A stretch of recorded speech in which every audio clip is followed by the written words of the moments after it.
Colirientes. Mi nombre es Yajaira García, estamos con Kiara Britas y Denis Castilla. Chicas, les comento, el día de ayer vi un documental sobre la Guerra Fría y como estamos llevando el curso de Medio Oriente, quería justamente que me ayuden a resolver la siguiente duda. ¿Qué papel tuvo o tuvieron los países de Medio Oriente durante este periodo? Bueno, las alianzas del Oriente Medio en el contexto de la Guerra Fría es un tema muy interesante, pero que quisiera primero explicar qué cosa fue la Guerra Fría. Y es una rivalidad sistemática entre Estados Unidos y la Unión Soviética. Esta rivalidad lo que busca es influir en las periferias, pues, y Occidente no fue la excepción. Y lo que pasa en el Oriente Medio, es que es importante por tres razones: lo que es el petróleo, las rutas marítimas, el canal de Suez y el estrecho de Hormuz, y geográficamente lo que significa, ¿no?, estar entre Europa del Este, Asia y África. Sí, justamente Denise, lo que comentas es cierto. Realmente los motivos por los cuales estas potencias empiezan a influir o ejercer influencia en Medio Oriente fueron, como tú lo comentabas, por motivos de cadenas de suministros, que eran muy valiosos en esa época, como el petróleo, asimismo por la ubicación geográfica. Realmente podríamos resumir acá, por ejemplo, Estados Unidos tenía alianzas con Turquía, Irán, Arabia Saudita, Jordania, Israel. Yo lo resumiría en un sentido de que Estados Unidos quería contrarrestar el comunismo en la región y, bueno, restarle influencia a esta, ¿no? Y precisamente por eso apoyaba, por ejemplo, regímenes como el Shah para derrocar al ministro iraní. Esto que mencionas de hecho es bastante interesante, porque mientras Estados Unidos buscaba alianzas para contrarrestar el comunismo, la URSS lo hacía para extender también lo que era su influencia en Medio Oriente. ¿Y cómo lo hacía? Pues era apoyando a varios regímenes nacionalistas y antioccidentales. De hecho, terminó acercándose bastante a varios países como Egipto, Siria, Irak, a los cuales apoyaba económicamente, armas, e incluso en algún momento mencionó lo que fuera una cooperación militar.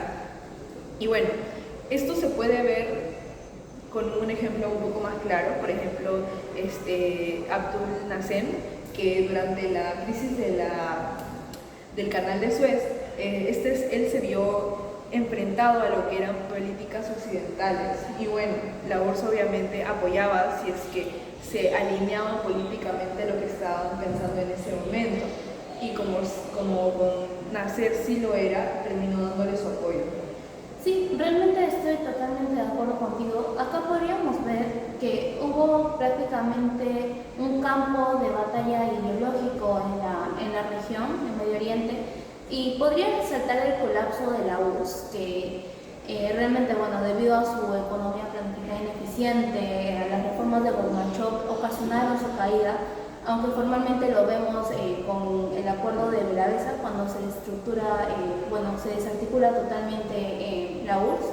Y es ahí donde, fíjense, es muy interesante, porque desde que se desarticula, desde que el colapso de la URSS es inminente, Estados Unidos deja de apoyar a regímenes árabes laicos, justamente marcando el inicio de un bipolarismo a un unipolarismo, ¿no? El sistema internacional cambia por completo.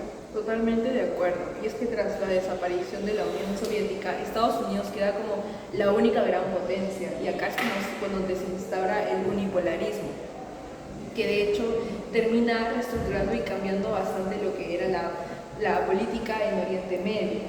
Por ejemplo, durante la Guerra del Golfo de 1991, que sucede cuando Irak, liderado por Hussein, invade Kuwait, es Estados Unidos que lidera una coalición internacional junto con países arábicos y junto con países occidentales. Y bueno, esta guerra solamente termina demostrando aún más cuán grande era el poder económico y la influencia que estaba teniendo Estados Unidos en toda la región. De hecho, son varios países los que se terminan apoyando en él y terminan tipo siendo protegidos por él.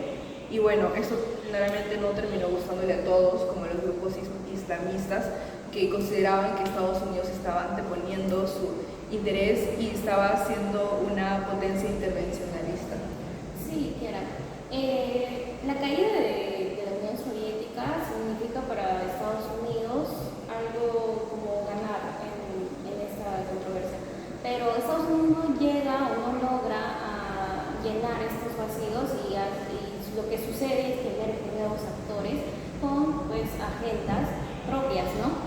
Aquí tienes a Irán que ya desde 1979 ya iba con su propia lógica fuera de lo que es el orden bipolar. En contraparte tienes a Arabia Saudita que financia un movimiento del terrorismo y lo que hace es justamente esta financiación hace emerger estos tres movimientos, hace emerger movimientos yihadistas como lo que es el Hezbollah en el Líbano, Hamas en Palestina y Al-Qaeda, lo que es a nivel global. Y estos tres movimientos tienen una característica, es por la ausencia del Estado, por vacíos de idea política, de ideas de identidad, por vacíos de servicios básicos, por vacíos de seguridad. Y entonces lo que hace es que estos movimientos toman un protagonismo muy fuerte en el orden bipolar pues, que ya se está derrumbando. De hecho, si miramos a los años 50, 60, algo que surge con mucho auge es el nacionalismo, que buscaba unir a los países árabes, pero no era a través de la religión, era más una idea política en conjunto, una cultura común. Y bueno, uno de los representantes de estos es Abdul Nasser en Egipto, que él defendía la independencia de los estados frente a potencias extranjeras. Él promovía lo que era el desarrollo económico, la unidad árabe, y este discurso terminó sonando mucho con jóvenes y sectores populares que buscaban superar lo que era el colonialismo y fortalecer los estados árabes en conjunto, como uno solo.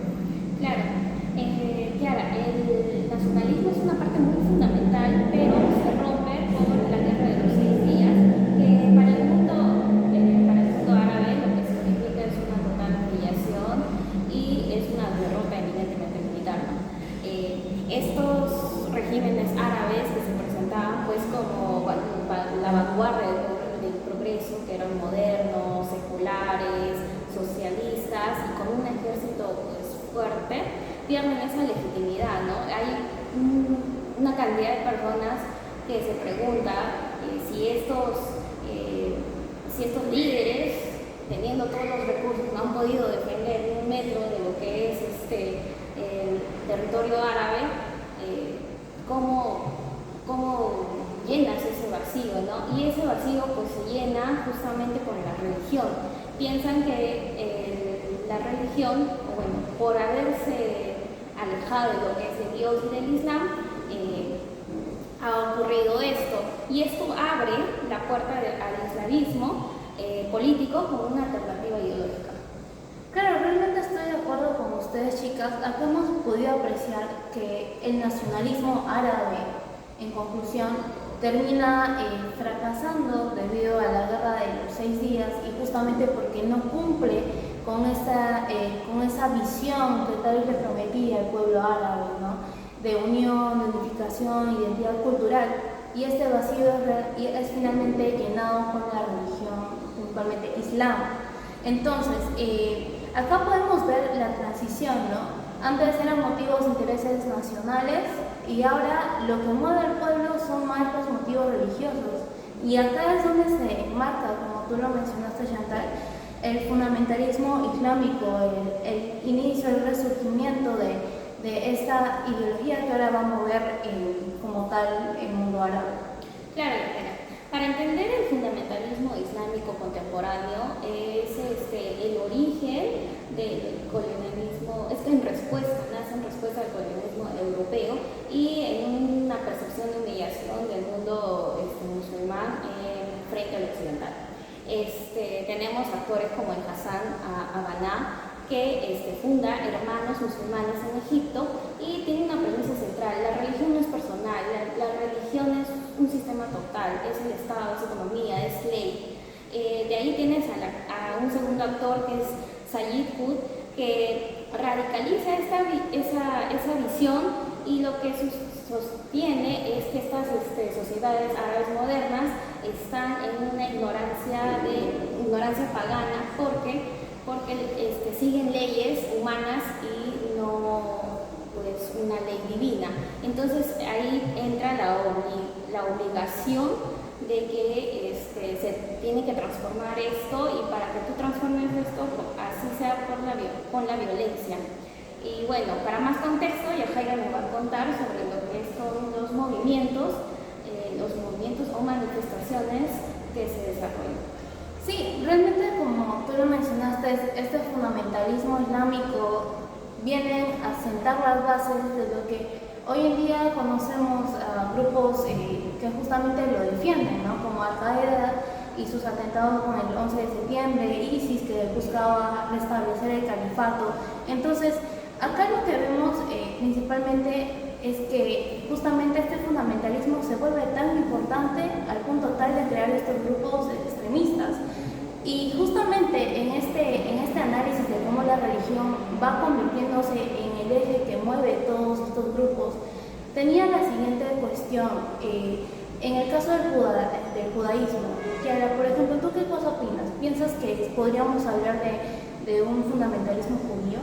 Bueno, sí, el fundamentalismo judío de hecho sostiene interpretaciones religiosas más extremas. Por ejemplo, ellos consideran que ciertos territorios, como por ejemplo Cisjordania, les pertenecen por voluntad divina. De hecho, estos grupos apoyan bastante lo que es la expansión de asentamientos israelíes, incluso en zonas que ya están ocupadas. Pero esto, si bien es cierto, no representa a toda la sociedad israelí ni a todos los judaicos, pero ha tenido un gran impacto político y que incluso repercute hasta ahora en algo que ya hemos visto y que vemos varias veces, probablemente en el año, que es las negociaciones de paz con Palestina, ya que ellos consideran que ceder territorio es pecado, va en contra de sus principios religiosos. Interesante todo lo que hemos mencionado hasta ahorita, chicas. Realmente hemos podido reflexionar cómo la religión, a partir de este momento, ha ido o ha sentado las bases de justamente pensamientos que pueden o pudieron obstruir la paz en Medio Oriente. Ante esto, yo consideraría relevante, por ejemplo, mencionar intentos de paz en la región. Por ejemplo, intentos de paz que podrían ser exitosos, o bueno, yo los considero parcialmente exitosos, vendrían a ser, por ejemplo, el acuerdo de Camp David, el número 1, que justamente es cuando Egipto recupera Sinaí y Israel recuperó su seguridad, también el Tratado de Israel-Jordania, ¿no? Pero realmente, ¿por qué digo exitosos parcialmente? Porque estos nada más resolvieron un problema específico entre dos estados, pero no resolvieron tal vez el problema de fondo que hasta hoy en día podemos ver. Bueno, creo que como tú mencionas, de alguna u otra forma estos tratados funcionaban porque buscaban ya resolver parcialmente un poco más profundo, ¿no? Pero por otro lado tenemos los que definitivamente no fracasaron por completo. Tenemos los acuerdos de Oslo, que bueno, se proponía como un avance de conversación entre Israel y Palestina, pero para nada, dejaban muchos temas claves al aire. ¿Qué pasaría con Jerusalén? ¿Qué sucedería con los refugiados palestinos? ¿Cómo se establecerían las fronteras definitivas? Y bueno, ese no es el único. Tenemos, por ejemplo, el Camp David II, que intentó alcanzar un acuerdo final, pero las partes demandaban demasiado y no había confianza.